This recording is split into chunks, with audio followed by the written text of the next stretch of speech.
Hey, welcome back to a special edition of It's a Football Thing. I'm joined live by my fellow co-host and champion mates. What an action-packed weekend of World Cup quarterfinal football. Scott, Rob, how are we feeling? Tired, to be honest, mate.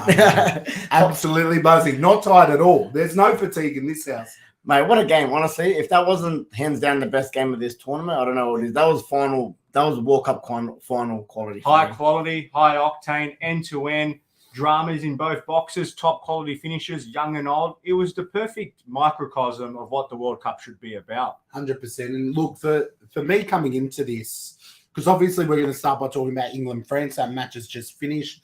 And then we'll come to the other results. But I kind of said to you boys, and we all shared the sentiment that we felt like this could potentially be like a World Cup final. That the team that came out of this match, you would probably think is going to be the odds-on favourite to win the World Cup. But as we've seen, boys, odds-on favourites at this Cup in Qatar, not always the winners, and we saw that as well. So yeah, I'm buzzing. Well, you know what? Let's just rewind it back to the first quarterfinals, because obviously we had the drama between the Netherlands and Argentina. It felt like almost a UFC battle in many respects. But then you also saw the biggest shock of all. You could argue it's the Portugal game, but I'm looking at Brazil, heavyweight favourites, a squad stacked greater than pancakes themselves. But, you know, it just goes to show you, again, a star team is greater than star players. And take our metaphorical hats off, Croatia, collective belief and resilience. And I'm very proud for the Croatians because they showed that it's not always about the individuals, but that team spirit. 100%. And look at Morocco. I know I didn't get up. Yeah. I'm going to confess, I didn't get up for this. I said to Rob yesterday, I know the result, Rob. I'm not even getting up for this at 2 a.m. But you watched it, didn't you? And you caught it yesterday, mate. I gave them no chance at all, Morocco. I really thought after, especially the Portuguese performance against the Swiss, with all that, you know, how good they played and the quality in that team, I really did think they'll put them to the sword in a 90. And, mate, it was the exact opposite. I'm not going to say it was the prettiest game to watch because Morocco, once they did get, it was a much more of a, still, they got the goal at halftime and it was just like FIFA, all out attack versus ultra defensive, man. It wasn't the greatest watch, but mate, who would have put, a historic event like that? First African team into the World Cup semi-final. So congratulations to them. And, mate, you cannot say that they won't do nothing against Le Bleu in the next one because they've continued to go against the grain the whole World Cup. 100%. And, look, I mean, we'll flick back to Argentina as well because obviously we're going to focus a lot of our time on England-France. But just there, again, a dogged game. It was quite ferocious, quite fierce. But Messi again got through. Do you boys know, and we've argued about this a lot, there's a lot of talk about the refereeing from that game, people saying shocking. It wasn't well reffed, it was shocking. My biggest problem was that I felt he was protecting the Argentinians too much. I know you don't agree with me, RJ. Oh, in parts. I think it was both that got away with a lot. Yeah, I felt Messi was very well protected in there too. This is not even slandering your name, but yeah, I don't know. He could have been booked, man. He could have. The handball. I thought so. Agreed. But on that, very quickly, yes, I agree. Definitely yellow card. But then people say, no, but then he would have got other yellow cards. Obviously, you know what it's like. If you get one yellow card, it's what about it? You're not going to do the same thing. And it's the same thing with the Netherlands. They got away with a lot of these fouls. You're going to keep doing them. It's smart football. Hey, what about that set piece? By the Netherlands at the end. That's filthy, mate. Is that shithousery? Is that just really clever? What is it? It was tactics, brilliant. Mate. It was tactics, clever, a bit of luck. Obviously, like I was just hoping that luck was going to happen again right at the end of that England match, but unfortunately didn't have the same ending. But look, in Argentina game, I actually thought Argentina were the deserved winners. If you look at the whole game overall, like they played the better football. They played the better football, and like I think it was was it Workhorse that come on in the 80th minute? He made the difference. Yeah. You know, they got that cheap goal back. And then, like I said, the amazing goal to put in. Just on that first goal, I know Martinez was the penalty hero, but should he be doing better for that first goal? Well, the second one was a cheeky one. He couldn't have seen. He's an excellent shot stopper. We saw that in the shootout. He's also an excellent shit talker. 100%. But what about that haircut, hey? Don't give me some. I've seen some bad haircuts in my time. But Martinez takes the cake. But look, he could have done better. And there's a reason he's a goalkeeper who spent the bulk of his career not as the number one man. He's come into his own now. He's a very good keeper, but he has that in his game. So, I mean, we look forward now. We've had the Croatians go through. Argentina. I'm all on Team Croatia. But, for that and semi. speaking of Croatia, how good was the goalkeeping display there? Lavakovic. My God. Take Like, it out, son. exactly. Mate, this Top, guy, top if that's effort. not putting yourself in the shop window, I don't know what is, mate. Well, I know Chelsea's on the 100%, interest. Of course you are. You need another keeper. Kepa Why not? Mendy. But look, let's move on to this morning's game, boys, because we have just been treated to an absolute football masterclass. That's a football thing. It was a football thing because you know what we saw? Like Morocco's achievement is huge, yeah? Yeah. Mm. But Portugal tried to play football. Morocco tried to stop football, yeah? And I mean, look, at the end of the day, they're in the semi. And it's a so different they don't type get- of football, 100%. I'm saying. Yeah. But we saw two teams this morning packed with talent, just going head to head, wanting to win that game, wanting to win the ball. A few things that I think probably England could have done differently. But in terms of the lineups, I had no surprises, well, no shocks. England were never going to change, like I said. They're pretty much No. exactly like for like as last week, which they got a great result. France, I think they were pretty much like for like. I don't think They don't have anyone else who can start. That's They're it. so We thin. all said that England had the better bench, which I Yeah. think they could have, used a little bit earlier in the game to be a bit more and the proactive. Inquisition will be on now. The 100%. forensic microscope here. on And South I'm going to Coast. say it, boys, when that second penalty got awarded, straight away I said Kane should not be taking it. Number Yeah, one, I I think it was agree. ballsy of him to take the first one as the captain, fair enough. Going up against your own Spurs teammate, he puts it away. The second one, straight away, you got to hand that ball over, mate. I said he's going to sky this or Lloris was going to save it because it's a natural human being thing. One of the biggest moments in England to get into a And he's a semi-final. human, He's like human, everyone mate. else. Yeah. So number one, he's got the mind games of where he's going to put it, number one. And number two, he's got the weight of his whole country pretty much saying, The let's expectation. get this to, let's equalize so we can continue. I feel for him, but great game. Look, he's the Spurs captain. I don't feel for him, but I also hope he's not abused. Yeah. Like we've seen that with England. Draw a line, mate. Draw with a line. Saka and Rash and all those guys. I banter fine, but I hope he's not abused because to have the cojones to step up with the weight of a whole country on your shoulders, 60 years or whatever it is. 100%. Like I just hope he's not going to cop abuse there. I'm happy for him to cop some stick being a Spurs captain or bottling it, Yeah. but It's bravery to step yeah, up, but not look, abuse. part of it is ego because he wanted to beat a man, so you got to respect that. And look, Messi's missed in this World Cup. Ronaldo's missed big penalties. Lewandowski, yeah. They've all missed big penalties. He scored one. That was huge. To do it again, he could have, and maybe it's hindsight, he could have passed on that responsibility knowing, geez, I don't want to ruin my legacy. But to be fair, at least he stepped up. And it Yeah. doesn't work out. It's 50-50, right? Two quick questions I'll give to you, boys. Number one, what do we think of the subs? Because for me, as we were saying, Saka was really, He was really the good in best that player. second half. Yeah. And he didn't look tired He or was very fatigued. good. For him to come off and, like I said, to put on Sterling in his position, which I don't think he done much, and, putting Rashford on with 5 minutes to go, Grealish with 90 seconds to go. Mason Mount. Some really- Well, he had a good contribution. Yeah, for yeah, that. Mason Mount was good today, but I did think it was Hill's first preference to come on, Mm. considering he hasn't had the greatest World Cup. But he did, like I said, obviously won the penalty. Should have got an assist, obviously didn't. Yeah. And the other big question, boys, what happens with Southgate from here on? Right. Look, we'll get to that in a tick, but there's a few of you watching us live at the moment. The boys are in the flesh. We're all together. We're pumped. We're fired up. OG at the That's moment. it. Make sure you leave a like on the video. Subscribe if you haven't before. We're going to get to the question of Gareth Southgate. Should he stay or should he go? Let us know your thoughts in the live chat. We can't chuck the comments on the stream this morning, but I have got them in front of me, so happy to read some of them out. Quite simply, I think that Gareth Southgate has taken this team as far as he can. I don't think there's any shame in Gareth Southgate walking away and saying, I took the team, I developed the team, and I'm leaving the team better than I found them. I've made my mark on English football, and now I don't know how to take them to that next level of winning a Euros or winning a World Cup. I think he's done an admirable job, but I just think tactically he's still a little bit stale.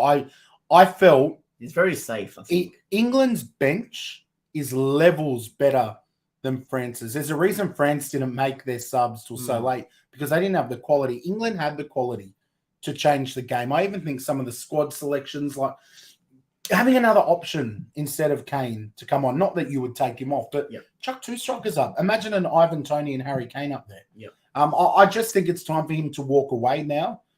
Go manage some club football. You've done a good job. You've done a good job. I don't think you can argue that. What do you reckon, Robbie? Look, I'm a little bit the opposite, to be honest. I actually think I agree with you. I think he could have taken him to the pinnacle. I just don't see who would step in and do it equal, because if you look over all their history, again, a semi-final we're going to go back to, a Euros final last year, and he's gone out to the World Champions. And they would have better at the team, moment. arguably. I said that if he went to a No, 3 or a 5 arguably. at the back, I said I think he's going to get slated a lot. He went toe-to-toe with the 4 at the back, and let's just say quickly, Kyle Walker done an immense Brilliant job job. on Kylian Mbappe, because I think there was a big concentration for them.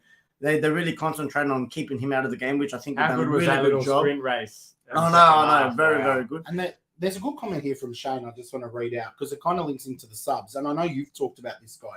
He said the fact that Madison, who's England's most informed player domestically, didn't play a minute is shocking. And he's also saying could have brought on Callum Wilson as well. Could have. Do you think he could have rolled the dice a bit more a little bit earlier, Rob? Look, I think it's a big question mark. Could have, would have, should have. Like I said, Hindsight's if Kane beautiful. puts that penalty away again, the game changes again. It goes into extra time. Maybe it does bring on a Callum Wilson. Maybe it does. Fresh legs. I think it's a shame. Madison, again, coming into this World Cup was probably one of the most informed teams. But we've seen it with other players. They came and they didn't get their minutes because the whole time they've been playing well, they've got results. You normally kind of revert back to, play with what you know and go with it. Like he's not the type of guy that's going to roll the dice and take a chance. On So something you like keep him. You're saying keep For him me, in the I job. actually think he stays, man. Again, I don't know who replaces him, and I think this is still a young England team with a lot of quality, and I still think they've got another 1 or 2 tournaments to still get to that heights, man. So for me, he stays. And since he's come in, let's take it back when he first came on board. He's really done a great job to transform and build this culture to really galvanize, because you look at the golden era, so to speak, with Super Frank, Stevie G, the like, a lot of the feedback that they shared with Rio was that you didn't have that same sense of connection, that team belief, that team spirit. But now it looks like these guys here, they're genuinely buying into the 3 lines approach. And you are seeing, I do think, a lot of progress. Yes, we like to be critical because they want to see success now. But I just think, to your point, Rob, who comes in straight away and transforms it? You've got your likes of your Tugels that have got tactical nous. But at the same time, I think it's my decision on it would be don't decide just yet. You've got time to digest, take a full approach, but I'd be more on the side of keep unless you have 100% better option. I'm not saying pack his stuff in a box and sack him on the plane home, but I just think as well, we've also got to step back and look at the bigger picture. The Euros, they had the easiest possible run to the final. Same with the World Cup. World Cup, they've had, but they still got there, right? But they seem to, RJ, every time they get to a similar team or one of the big boys, that's where it seems to fall apart. Like it's all well and good winning the games you should win, but they've got to find that next level. They've got some big players in that team. I don't know. Again, who would come in and do a better job? I don't know. But then you know what? But is it about a different job, not a better job? But you look at that, I just thought when you said they've won the games that they should have won, this World Cup has shown you don't 100%. beat the teams you should be beating. Look what Morocco's done. Look what Saudi Arabia's done. Japan, Australia to an extent. No game should be taken as a given anymore. 100%. I know what you're saying, though. Look, I guess coming away from that match, we saw some great football. We know that France are weak in depth. The fact that they couldn't Coman will come on, but I don't know who comes on after that. They've got a lot of central midfielders. And they're not infallible. So, no. They've been relying on their 11, which has been good. Like Rabiot again. I feel like this guy's like he wants the Ballon d'Or in a minute. Giroud. This guy is like a fine wine. Honestly, he from going from someone who won the World Cup without a goal last time and is coming up, he's absolutely delivering on the big all-time stage. France's best goal scorer or greatest? And you have to say, Pickford made a big save as well. He could have had a double in this game. A couple of big saves against Rabiot and against. Look, it was a good game. It was a good game, boys. But we know that coming up, there are going to be some more good games. The Final Four. We've got the Final Four. Who would have called this Final Four, boys? No one called it, boys. No what are you talking about? that's it. Go back and watch the preview if you haven't. First one, Argentina, Croatia. We'll obviously keep it quick fire. I mean, it's Sunday morning, 8:30 a.m. We've all got families. Time for some croissants. That's it. Some baguettes, some croissants. Argentina, Croatia. Tell me who wins it and tell me why. RJ, let's go. Now, we know your answer, so I want to start with you. I do think Argentina, and it's not just because Messi, he has had 3 minute-a-match performances and has been strong, right? Yeah. But I think, as I said before, they have slowly ascended into this tournament. They started off pretty poor, bad result against Saudis, did okay in the rest of the group, but weren't really convincing. Quite strong against Australia, despite almost throwing it away at the end, which I thought that's more on Australia than on Argentina. And then against Netherlands, again, 2 goals to the good. That was just really, I would call a freakish set of events that let Netherlands back into the match. Yeah. But that's credit against the Netherlands for showing their fight to get into it, literally. But overall, Argentina look like they're a serious football team. And if you've got a fired up Messi, you got De Paul playing as good as he's been. Di Maria is slowly coming back into the fold. And with Martinez at the back, both Martinez's and Romero, mate, they're going to be a difficult team. I know Croatia, I feel like they're running on fumes at the moment. 2 extra time heroics to get past. The penalty kings. The penalty kings. But I do struggle to see where they create genuine goal-scoring chances. Yes, they got that one at the end against Brazil, but that's really poor game management more from Brazil than anything. So long and short, I know it's quick fire, Argentina win this one, but I do think it's going to be closer than what some would suspect. Yeah, look, with Croatia, I think the first word that comes to mind is resilient. And I think they've got it in their minds now. Don't concede, which they haven't conceded many goals this World Cup. Yeah. They haven't scored a lot. And when I seen the stat yesterday, they've won 1 game this whole World Cup. Draws, penalty shootout wins, and they've got to where they are. And it's very similar to their run in 2018. Again, I do agree with RJ here. I think it comes down to quality. I really think that Argentina is starting to peak at the right time.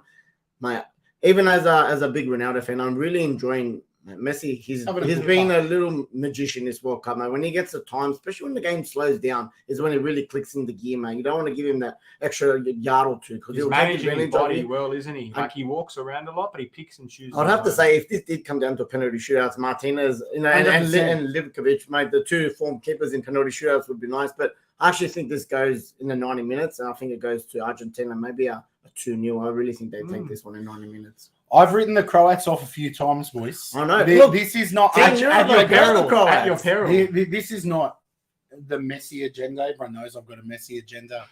So I've made some Messi predictions. But you know what? Argentina, let's look at the facts.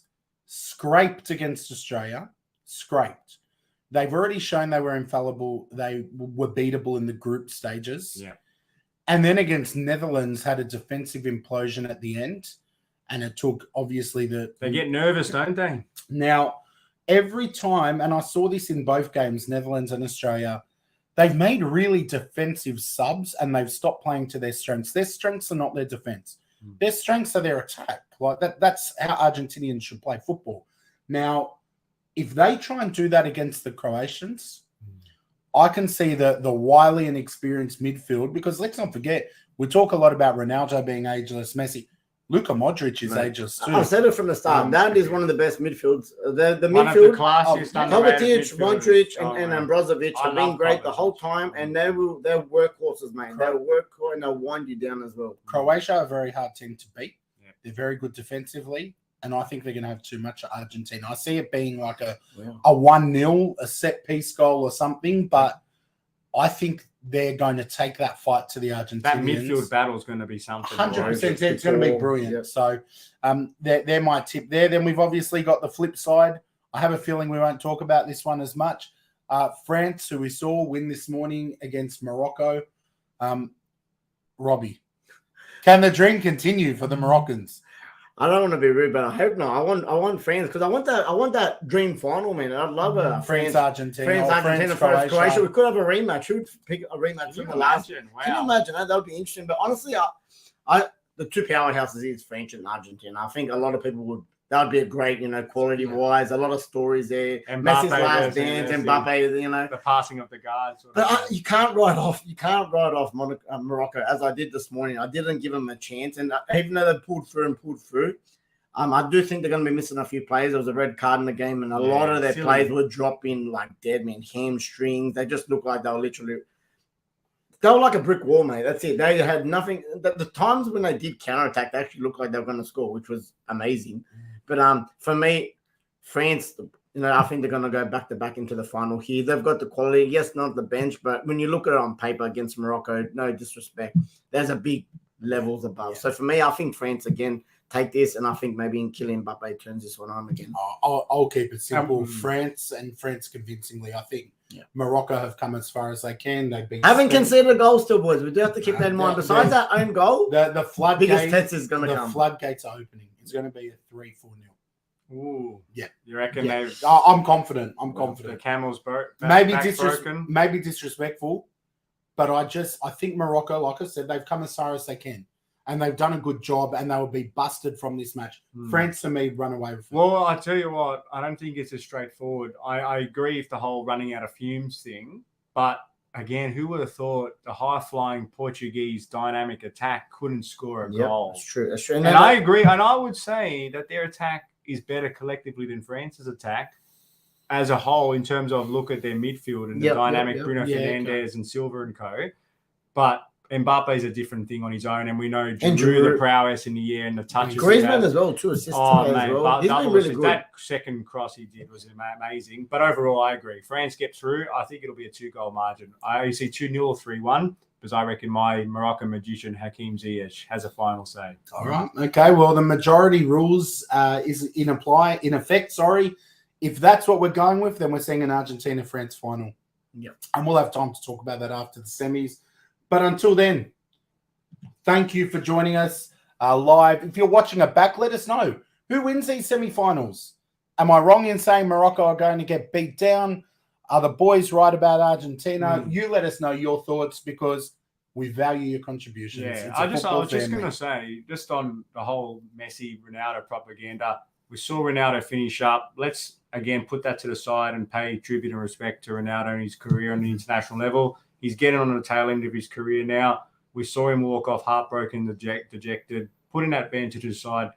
I think he's had a phenomenal career internationally, and I think it's a shame that he walked off the way he did, but overall, fantastic career. Yeah, well said, man. I said that is a respect, but as you all can see, he's on a decline. It's a shame. A lot of people would have liked that whole goat versus goat in the I final. would have, yeah. But fairy tales always don't come true. But one's still standing, and it could be the last dance still for Mr. Messi. So we'll see. 100%. Well, let's wait and see. If you're watching back, leave your comment below. Share, subscribe. Make sure you drop a like on the video. But the boys are over and out. We're going to have some coffees. Take care, everyone. Ciao. Enjoy your football and stay out of trouble.